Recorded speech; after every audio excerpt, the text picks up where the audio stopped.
Welcome to Calicut cuisine. ഞാൻ ഷജിന. ഇന്ന് ഞാനിവിടെ കാണിക്കാൻ പോകുന്നത് വളരെ പെട്ടെന്ന് ഉണ്ടാക്കാൻ പറ്റുന്ന ക്രീമി ചിക്കൻ സാൻഡ്വിച്ചിൻ്റെ റെസിപ്പിയാണ്. വീഡിയോയിലേക്ക് പോകുന്നതിന് മുമ്പായിട്ട് ആദ്യമായിട്ട് എൻ്റെ ചാനൽ കാണുന്നവരുണ്ടെങ്കിൽ ഒന്ന് സബ്സ്ക്രൈബ് ചെയ്യണേ. ചൂടായ ഒരു പാനിലേക്ക് 1 ടേബിൾ സ്പൂൺ ഓയിൽ ഒഴിച്ചു കൊടുക്കാം. 250 ഗ്രാം എല്ലില്ലാത്ത ചിക്കൻ നന്നായി കഴുകി വൃത്തിയാക്കി ചെറിയ ചെറിയ പീസാക്കി എടുത്തതാണിത്. അത് ഇതിലേക്ക് ഇട്ട് കൊടുക്കാം. എല്ലില്ലാത്ത ചിക്കൻ ആയതുകൊണ്ട് തന്നെ ഇത് പെട്ടെന്ന് തന്നെ വെന്ത് കിട്ടിക്കോളും. 2-3 മിനിറ്റ് കൊണ്ട് തന്നെ ചിക്കനിൽ വെള്ളമൊക്കെ വന്നിട്ട് അതിൻ്റെ കളറൊക്കെ ഒന്ന് മാറാൻ തുടങ്ങും.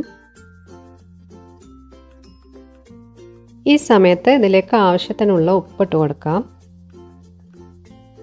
1/2 ടീസ്പൂൺ കുരുമുളക് പൊടി ചേർത്ത് കൊടുക്കാം. എന്നിട്ട് ഇതെല്ലാം കൂടെ ഒന്ന് നന്നായിട്ട് മിക്സ് ചെയ്ത് കൊടുക്കാം.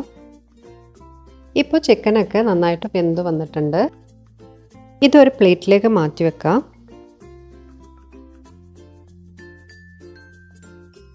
സെയിം പാനിൽ തന്നെ 1 ടേബിൾ സ്പൂൺ ബട്ടർ ഇട്ട് കൊടുക്കാം. അതൊന്ന് ചൂടായി വരുമ്പോൾ അതിലേക്ക് ചെറുതായി ചോപ്പ് ചെയ്തിട്ടുള്ള വെളുത്തുള്ളിയാണ് ഇട്ട് കൊടുക്കുന്നത്. അത് 1 ടേബിൾ സ്പൂൺ ഉണ്ടാവും. ഏകദേശം 3-4 അല്ലി വെളുത്തുള്ളിയാണ്. വെളുത്തുള്ളിൻ്റെ പച്ചമണമൊക്കെ ഒന്ന് മാറി വരുന്ന സമയം അതിലേക്ക് ഒരു മീഡിയം സൈസ് സവാള നീളത്തിൽ അരിഞ്ഞാണ് ഇട്ട് കൊടുത്തത്. അതൊന്ന് വഴറ്റിയെടുക്കാം. ഉള്ളി ഒന്ന് വഴന്ന് വന്നാൽ ഇതിലേക്ക് 250 ഗ്രാം ചെറുതായി കട്ട് ചെയ്തിട്ടുള്ള മഷ്റൂമാണ് ചേർത്ത് കൊടുക്കുന്നത്. മഷ്റൂം ചേർത്ത് കൊടുത്ത് 1-2 മിനിറ്റ് ഒന്ന് ഇളക്കി കൊടുത്തതിന് ശേഷം ഇതിലേക്ക് ആവശ്യത്തിനുള്ള ഉപ്പ് ചേർത്ത് കൊടുക്കാം. നേരത്തെ ചിക്കനിലും ഉപ്പ് ചേർത്തത് കൊണ്ട് തന്നെ വളരെ കുറച്ചിട്ട് കൊടുത്താൽ മതി.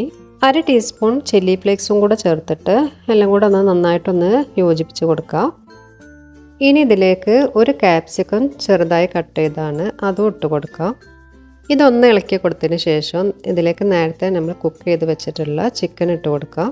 ഇതിലേക്ക് 1/2 ടീസ്പൂൺ ഒറിഗാനോ കൂടെ ചേർത്തിട്ട് എല്ലാം കൂടെ ഒന്ന് ശരിക്കും മിക്സാക്കി കൊടുക്കാം.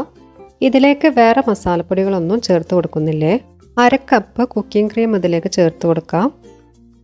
പാസ്ലി ചെറുതായി അരിഞ്ഞത് ഇതിലേക്ക് ചേർത്ത് കൊടുക്കാം. ഇനിയിപ്പോൾ പാസ്ലി ലീഫ് ഇല്ലെങ്കിൽ മാത്രം മല്ലിയില ചേർത്ത് കൊടുത്താൽ മതിയേ. അതേപോലെ കുക്കിംഗ് ക്രീം കയ്യിലില്ലെങ്കിൽ മയോണൈസ് ചേർത്ത് കൊടുത്താലും മതി.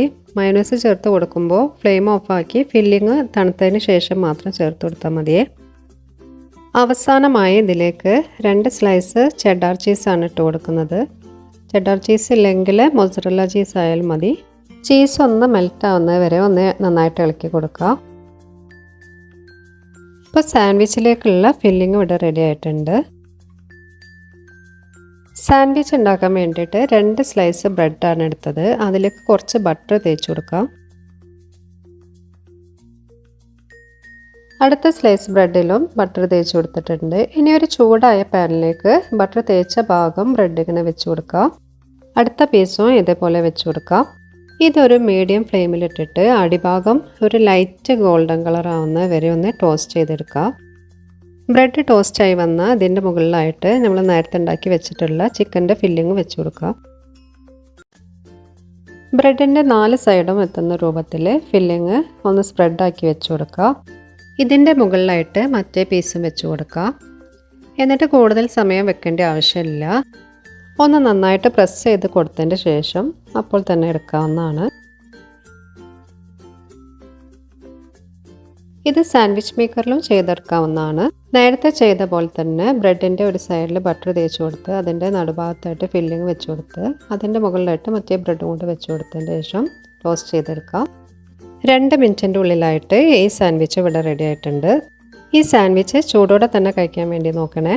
രാവിലെ ബ്രേക്ക്ഫാസ്റ്റിനും ഈവനിങ് സ്നാക്കൊക്കെ ആയിട്ട് കുട്ടികൾക്ക് ഉണ്ടാക്കി കൊടുക്കാൻ പറ്റുന്ന ഒരു അടിപൊളി സാൻഡ്വിച്ച് തന്നെയാണിത്. എല്ലാവരും ഒന്ന് ട്രൈ ചെയ്ത് നോക്കാം. ഉണ്ടാക്കി നോക്കിയിട്ട് നിങ്ങളുടെ അഭിപ്രായങ്ങളൊക്കെ മറക്കാതെ തന്നെ നമ്മുടെ കമൻറ്റ് ബോക്സിൽ ഒന്ന് വന്ന് അറിയിക്കണേ. അതുപോലെ തന്നെ ഈ ഒരു വീഡിയോ നിങ്ങൾക്ക് ഇഷ്ടപ്പെടുകയാണെങ്കിൽ ആ ലൈക്ക് ബട്ടണും കൂടി ഒന്ന് ക്ലിക്ക് ചെയ്യുക. നിങ്ങളെ ഫാമിലി ഫ്രണ്ട്സൊക്കെ ആയിട്ട് ഈ വീഡിയോ ഒന്ന് ഷെയർ ചെയ്ത് കൊടുക്കുക. പുതുതായിട്ട് ഈ ഒരു ചാനൽ ആരെങ്കിലും കാണുന്നുണ്ടെങ്കിൽ താഴെ കാണുന്ന ആ സബ്സ്ക്രൈബ് ബട്ടണും കൂടി ഒന്ന് പ്രസ് ചെയ്ത് സപ്പോർട്ട് ചെയ്യണേ. ഇൻഷാ അല്ലാഹ് വീണ്ടും നമുക്ക് ഇതുപോലുള്ള നല്ല റെസിപ്പി ആയിട്ട് കാണാം.